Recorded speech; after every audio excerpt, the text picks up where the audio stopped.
Mulakan dengan head and shoulder lah. Head and shoulder. Contohnya macam ni, okay. So ini adalah head and shoulder. So kalau nampak pattern ni, biasanya market nak start reverse trend. Okay, contohnya macam sekarang ni, okay, kalau kau tengok kat sini kan,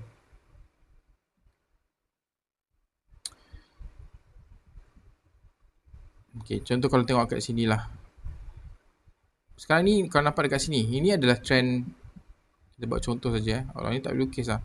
Ini adalah trend uptrend. Maksudnya dia menuju ke atas saja, macam tangga tu lah, naik turun, naik turun, naik turun, naik turun, turun. So biasanya head and shoulder ni dia akan muncul dekat sini. So, dekat kawasan inilah, right.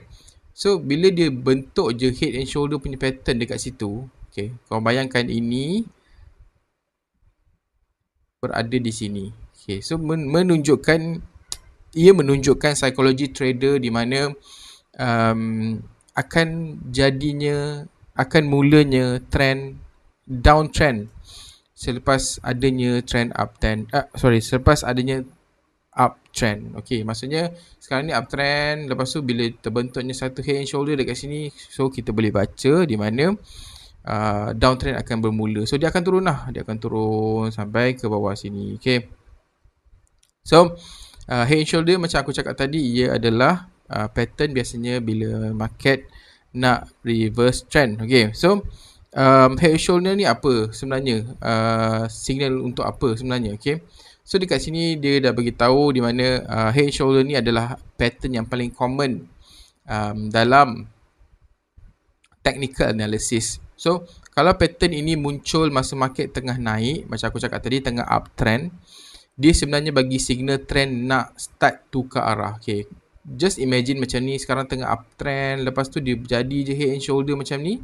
Ini menunjukkan di mana dia akan tukar arah daripada sini terus sharp turun ke bawah sini. Dia bukan sharp lah, maksud aku dia terus tukar daripada saat ini terus ke downtrend lah. Okay, maksudnya uptrend itu dah start di penghujung. Okay, so struktur dia structure dia mudah untuk difaham ataupun untuk dikesan, di mana bila price naik, ni left shoulder lah, bila price naik dekat left shoulder dan naik lebih tinggi lagi daripada left shoulder, dia akan membentuk kepala lah, which is head. Lepas tu naik sikit lagi, selepas dia pull back, dia rebounce dekat tempat yang sama. So ni dia naik shoulder kan, lepas tu dia turun, dia naik balik. So kita dekat sini pun kita dah boleh start expect lah, di mana price itu mungkin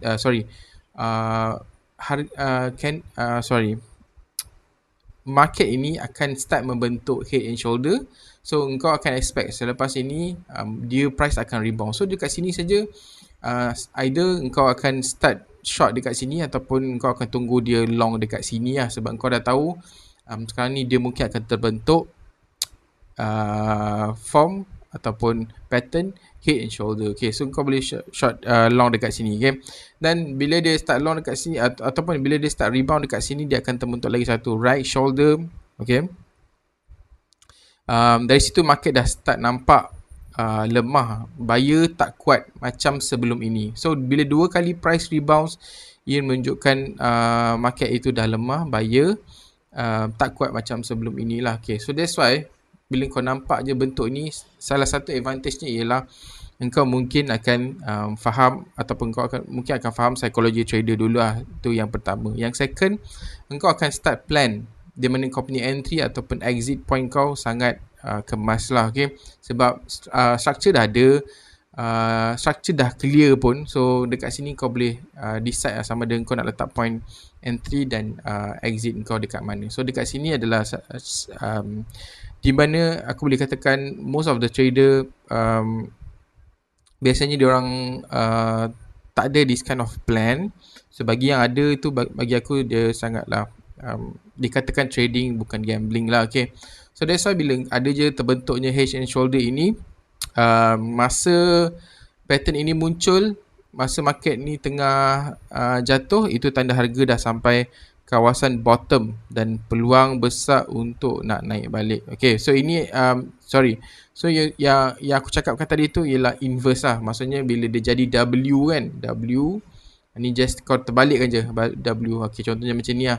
Jadi W ada shoulder, ada head, ada shoulder. So ini neckline. Okay, sorry yang garisan bila dia bounce ini dipanggil neckline lah. Okay, neckline ini terjadi contohnya ikut dia punya arah trend lah. Okay, contohnya macam sekarang ni tengah downtrend, lepas tu dia nak pergi uptrend kan sebab terbentuknya head and shoulder.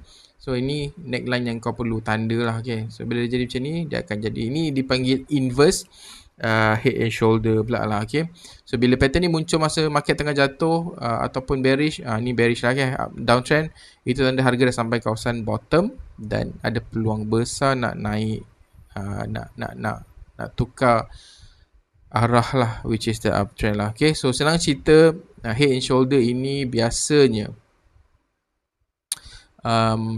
signal untuk bearish ni. So ini head and shoulder proper, the main head and shoulder punya pattern. So ini adalah signal untuk bearish reversal dan inverse. Macam aku cakap tadi, inverse kat sini kan, head and shoulder biasanya signal untuk bullish reversal. So pattern ini selalu trader guna untuk tunjuk jelas bila momentum mula hilang dan market bersedia untuk tukar arah. Okay.